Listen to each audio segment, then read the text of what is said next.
आप सभी को छठ पूजा की ढेरों शुभकामनाएं। कैसे होती है सूर्य उपासना का महापर्व छठ पूजा, कौन है छठी मैया, यहाँ पर जाने सब कुछ। वर्तमान में सूर्य उपासना का सबसे बड़ा पर्व छठ है। प्राचीन काल में भी सूर्य उपासना के प्रमाण मिलते हैं। अत्रि मुनि की पत्नी ने भी सूर्य उपासना की थी। राजा अशुभपति ने भी सूर्य की उपासना की और करने के बाद सावित्री देवी को कन्या रूप में पाया था। सूर्य उपासना का प्रमुख पर्व है छठ। सूर्य सृष्टि के कारक हैं, अतः इन्हें आदि देव माना जाता है। सूर्य भगवान निरंतर कर्मरत रहते हैं। वे बिना किसी भेदभाव के अपनी ऊर्जा और ऊष्मा प्रदान कर जीवन को संभव बनाते हैं, क्योंकि भगवान ने सर्वप्रथम उन्हें ही कर्म योग का उपदेश दिया था। वे स्वावलंबन के सबसे बड़े उदाहरण हैं। उनका ही अवलंबन पाकर चांद तारे और समूची सृष्टि प्रकाशित है। यही कारण है कि सूर्य की उपासना का छठ पर्व भी पूरी तरह प्रकृति के प्रति स्वाभिमान और स्वावलंबन को समर्पित है। इस पर्व में उपयोग में आने वाली सभी वस्तुएं प्राकृतिक हैं। हम इसे प्रकृति का महापर्व भी कह सकते हैं। बात करते हैं रामायण महाभारत में भी सूर्य उपासना का जिक्र है। प्रत्यक्ष देव के रूप में भुवन भास्कर भगवान सूर्य नारायण संपूर्ण जगत के परम आराध्य है। उत्तर वैदिक साहित्य तथा रामायण महाभारत में भी सूर्य उपासना संबंधित चर्चा है। गुप्त काल के पूर्व में ही सूर्य उपासकों का एक संप्रदाय बन चुका है, जो सौर नाम से प्रसिद्ध है।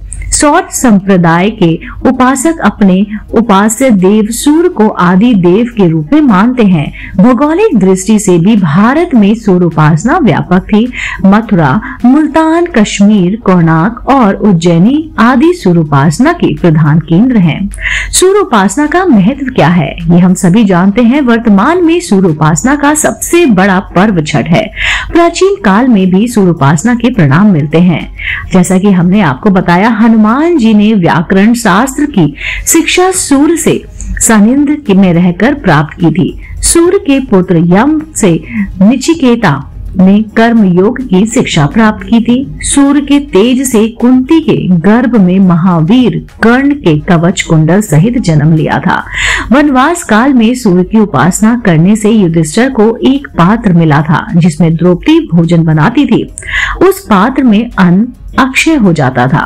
कहा जाता है कि भगवान कृष्ण ने भगवान सूर्य की उपासना आराधना करने के बाद सुदर्शन चक्र प्राप्त किया था। वाल्मीकि रामायण के अनुसार भगवान राम ने भी आदित्य हृदय स्रोत का पाठ कर रावण पर विजय प्राप्त की थी।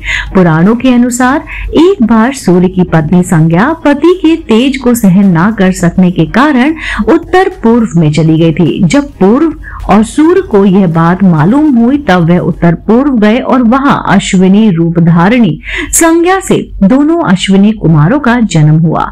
अश्विनी कुमार देवताओं के चिकित्सक रहे जाते हैं। शर्याती की कन्या सुकन्या के पतिव्रत धर्म से प्रसन्न होकर उन्होंने स्वर्ण चौवन ऋषि को दृष्टि, शक्ति एवं सुंदरता का दान किया था। सूर्य देव आरोग्य के अधिष्ठा देव माने जाते हैं। मार्कंडे पुराण में मार्कंडे सूर्य की उत्पत्ति तथा उनकी संज्ञा व छाया दोनों पत्नियों का और 6 संतानों का विस्तार से वर्णन आया है।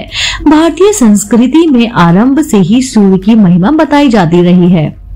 भगवान सूर्य प्रत्यक्ष देवता है, तथा वह पूर्व ब्रह्मा माने जाते हैं। उनकी उपासना का विधान वेदों में होता है। सूर्य उपनिषद और विशुद्ध रूप से वर्णित है। श्री भगवत गीता में श्री कृष्ण ने अर्जुन से कहा था कि सूर्य की कोई अलग स्थिति नहीं है। उदय काल में ब्रह्म, मध्य काल में महेश्वर और संध्या बेला में विष्णु स्वरूप है।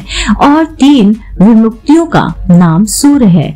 जिसने मेरा दर्शन किया उसने आदित्य का भी दर्शन किया, और जिसने आदित्य का दर्शन किया उसने मेरा भी दर्शन किया।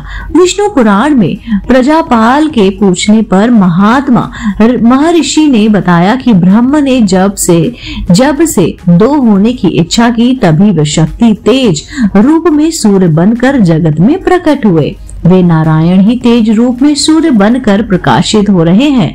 ग्रंथों में उल्लेख है कि भगवान ने सूर्य को सृष्टि के प्रारंभ में कर्मयोग का उपदेश दिया था, क्योंकि सूर्य के प्रकाश में ही कर्म होता है। यही लोकप्रिय है। कर्म योग का वास्तविक अधिकार सूर्य को जानकर ही भगवान ने आपको और उनको सर्वप्रथम कर्म योग का उपदेश दिया। श्री भगवत गीता में भगवान कृष्ण कहते हैं कि मैंने इस अविनाशी योग के बारे में विवस्वास सूर्य को बताया था। सूर्य ने अपने पुत्र मनु से कहा और मनु ने अपने पुत्र राजा इक्ष्वाकु से कहा, हे अर्जुन, इस प्रकार परंपरा से प्राप्त इसे योगी व राजेश्वरी से जाना, किंतु उसके बाद यह योग पृथ्वी लोक में लुप्त प्राय हो गया। तू मेरा भक्त और प्रिय सखा है, इसलिए ये पुरातन योग आज मैं तुमसे कहता हूँ। सृष्टि में जो सर्वप्रथम उत्पन्न होता है उसे ही कर्तव्य का उपदेश दिया जाता है। उपदेश देने का तात्पर्य है कर्तव्य का ज्ञान कराना। भगवान के द्वारा किए गए कर्म योग के उपदेश का सूर्य ने पालन किया। जनक आदि राजाओं ने तथा संतों ऋषियों ने कर्म योग का आचरण कर परम सिद्धि प्राप्त की थी। कालांतर में जब वह योग लुप्त प्राय हो गया, तब पुनः भगवान ने अर्जुन को उपदेश दिया।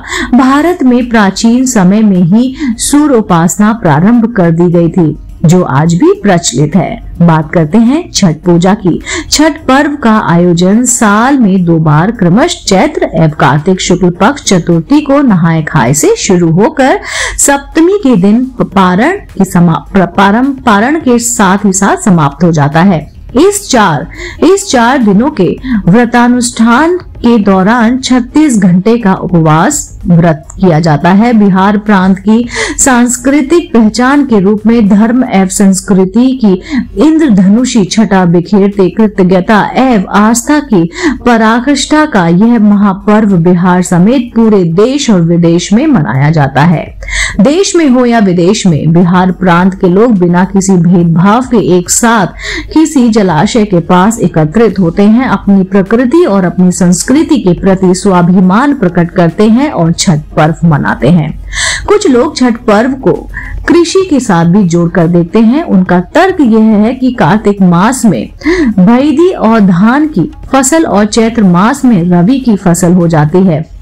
फसलें मुख्यतः मौसम पर निर्भर होती हैं और मौसम सूर्य पर निर्भर होता है। इस कारण कृषि सूर्य पर निर्भर है, जिसमें हम रबी की फसल कहते हैं। यह रबी का अपभ्रंश है। इस फसल का नाम भी भगवान सूर्य के नाम पर ही हुआ है, क्योंकि रवि का अर्थ सूर्य होता है। चैती छठ हो या फिर कार्तिक मास की छठ, दोनों ही छठ में अस्ताचलगामी और उदयाचल छठ, दोनों ही छठ में अस्ताचलगामी और उदयाचलगामी सूर्य को अर्घ दिया जाता है। बात करते हैं कौन है छठी मैया। इस बारे में ये पौराणिक प्रसंग जानना आवश्यक है कि भगवान सूर्य अपनी पत्नी संज्ञा को लेकर अपने ससुर विश्वकर्मा के घर आए, तो विश्वकर्मा ने अपनी बेटी की विदाई धूमधाम से की। यही संज्ञा छठी माता के रूप में पूजी जाती हैं। छठ पूजा में सायंकालीन सूर्य और प्रातःकालीन सूर्य दोनों की पूजा का विधान है। इसका कारण यह है कि सूर्य सायंकाल में अपनी ससुराल गए थे। पूर्व रात विश्वकर्मा और उनकी पत्नी ने विदाई की तैयारी की थी और अपनी पुत्री व जमाई का उन्होंने स्वागत किया था। आज भी गांव में जब किसी भी बेटी की विदाई होने वाली होती है तो उसकी माँ रात भर जागकर उसके लिए पकवान बनाती है। छठ पूजा में ठेकुआ, फल वगैरह चढ़ाने का जो विधान है वह इसी परंपरा का पोशाक है। सायंकालीन अर्घ पुत्री जमाता के स्वागत का और फिर सब अगले दिन प्रातःकालीन अर्घ विदाई का परिचायक है। सूर्य की शक्ति है छठी माता। जी हाँ, पुराणों में कहीं सूर्य की पत्नी संज्ञा को, कहीं कार्तिकेय की पत्नी को छठी देवी या छठी मैया माना जाता है। श्रीमद् भगवत गीता या फिर महापुराण के अनुसार प्रकृति के छठे अंश के से प्रकट हुई 16 मातृकाओं अर्थात माताओं के प्रसिद्ध छठी मैया ब्रह्म जी की मानस पुत्री हैं। सूर्य की 6 प्रमुख रश्मियां मानी गई हैं: दहनी, पंचनी, धूम्रा, कर्षणी, वर्षणी और रसा अर्थात आशिक और आकर्षित करने वाली, जलाने वाली, वर्षा करने वाली और रस देने वाली, इन्हीं 6 रश्मियों का संयुक्त रूप छठी मैया है। भारतीय पूजा परंपरा में किसी भी देवता के साथ एक देवी की कल्पना की गई है, जैसे शिव के साथ शक्ति की, विष्णु के साथ लक्ष्मी की, ब्रह्मा के साथ सरस्वती की। उन शक्ति के बिना शिव शव तुल्य हो जाता है। उसी प्रकार सूर्य के साथ माता संज्ञा अर्थात सृष्टि देवी की कल्पना की गई है। सृष्टि देवी सूर्य की शक्ति हैं, दोनों मिलकर जगत की रक्षा का कार्य करते हैं। इसलिए छठ की पूजा तभी पूरी मानी जाती है जब उनके साथ साथ छठी माता की भी पूजा हो। दोस्तों, आप सभी को छठ पूजा की ढेरों शुभकामनाएं। उम्मीद करती हूँ आपको ये जानकारी जरूर पसंद आई होगी।